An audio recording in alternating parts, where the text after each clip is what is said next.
Peuple congolais, le pouvoir de fait de Brazzaville, par ses voies autorisées, s'est adressé à la nation le 14 août 2019.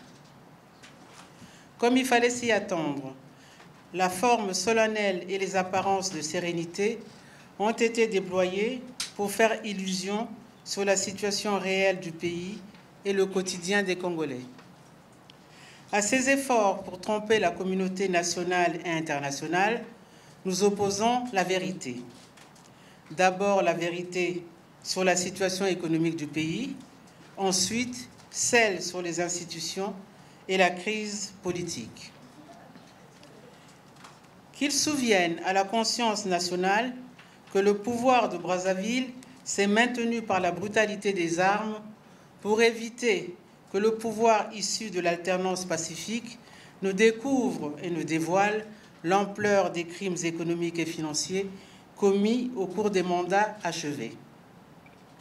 Moins d'un an après la forfaiture constitutionnelle, le pays s'est retrouvé dans un marasme économique et financier sans précédent et les Congolais ont été plongés dans une détresse sociale indicible.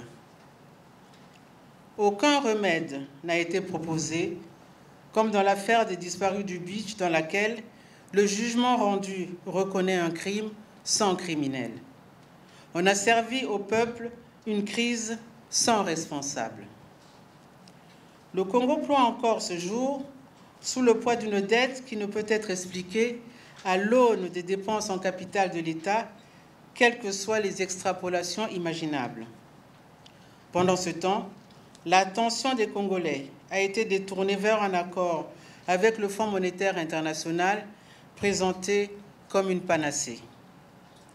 En clair, la solution imaginée a été d'aller s'endetter davantage pour résorber la crise. Ceux qui trouvent du génie dans cette formule nous expliquent avec panache que c'est vers la rivière que le crocodile court se cacher de la pluie. Les bons entendeurs apprécieront que l'intelligence de toute une nation soit ramenée à celle du crocodile. Au sujet de cet accord, qu'il nous soit permis de rappeler que notre pays a passé 3 ans à quémander un peu plus de 240 milliards de francs CFA, une somme autour de 5% du budget annuel dans la décennie 2000-2010. Un peu comme si un travailleur qui gagne 100 000 francs par mois, soit 1 200 000 par an, passait 3 ans à négocier un prêt de 50 000 francs CFA.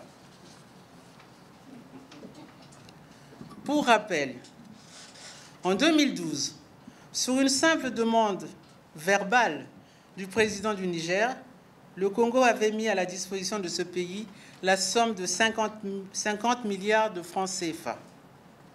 De même, une seule visite du président ivoirien en 2013 avait suffi pour le Congo euphorique lui prête 100 milliards de francs CFA. Ironie du sort s'il en est, cette somme était destinée au paiement de la dette intérieure ivoirienne, alors que, dans la même période, des opérateurs économiques congolais étaient en attente de paiement de leurs créances, certains depuis plus de 10 ans, et ils attendent encore. L'un des pires aspects de cette tragédie, puisque c'est un euphémisme de dire que ce n'est pas une comédie, est que la somme convenue sera prêtée par tranches égales sur 3 ans, soit un peu plus de 80 milliards de francs CFA par an. Dans l'immédiat, nous dit-on, 24 milliards de francs CFA devraient être mis à disposition. Alors, avec votre permission, l'on serait tenté de s'exclamer « tout ça pour ça ». 24 milliards de francs CFA après 3 ans d'âpres négociations. Faut-il rappeler que pendant ces 3 années de négociations, entre les différentes missions ministérielles et d'agents à l'étranger, les réceptions des délégations étrangères, entre les conseillers financiers, d'aucuns à la réputation sulfureuse, et les cabinets d'avocats, le Congo a dépensé plus de 50 milliards de francs CFA pour en recevoir 24. Dans ces choix politiques, les interrogations le disputent aux aberrations. S'il reste toutefois a achevé de convaincre ceux qui trouvent un tant soit peu de rationalité dans cet emprunt qu'il nous soit permis de rappeler l'attitude des dirigeants angolais face au même Fonds monétaire international.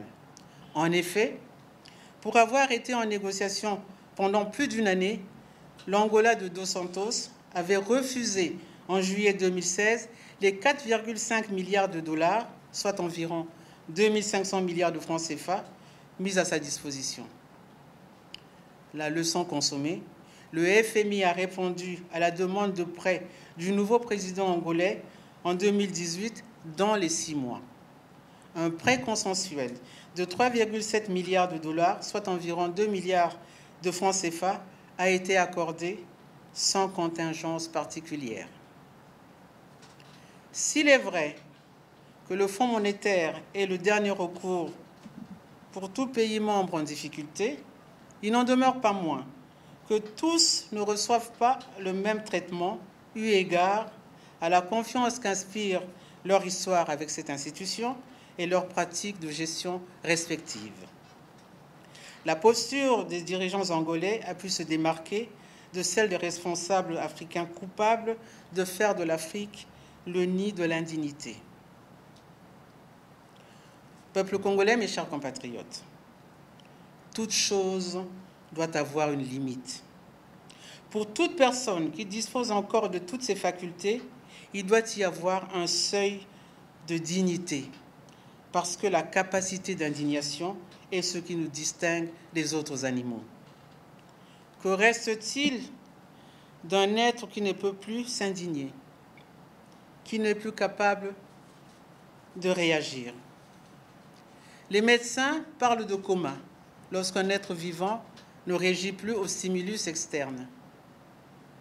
Nous refusons de croire que le seul amour de l'argent ait des effets anesthésiants occasionnant un coma de conscience chez certains de nos concitoyens.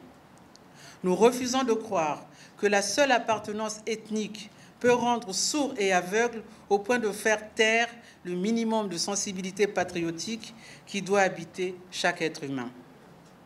Encore récemment, des scandales financiers se rapportant à des individus identifiés ont été rendus publics. Ils s'ajoutent à la longue liste depuis les fonds vautours et les Panama Papers. Dans notre pays, il est devenu banal que le crime économique le dispute au crime de sang. Tout est marqué au sceau du crime, à telle enseigne que certains ne savent plus avoir des comportements qui ne soient pas illicites. Il nous semble que la meilleure façon d'illustrer son appartenance à une ethnie soit la défense contre ceux qui entreprennent de la réduire au seul fait de voler le bien public et de tuer les autres. Si chacun de nous faisait cet effort d'hygiène contre l'opprobre jeté par ceux qui se réclament de la même appartenance que lui ou elle, non seulement nous redonnerons à la vie sa valeur sacrée, mais plus encore, nous serons collectivement plus riches et individuellement plus épanouis. Le hissement à cette éthique n'est pas un choix, c'est un impératif que nous nous devons les uns les autres. Nous sommes nés et nous avons grandi dans ce pays. Ici, nous avons fondé nos familles. Nos enfants y ont grandi et pour certains, nos petits-enfants y grandissent. Nous nous connaissons tous. Nous connaissons les problèmes de notre pays. Personne, même pas le Fonds monétaire, ne fera pour nous ce que nous devons faire nous-mêmes. La crise économique et financière de notre pays n'est pas un problème. C'est le symptôme d'un problème plus profond, d'un problème qui a un visage.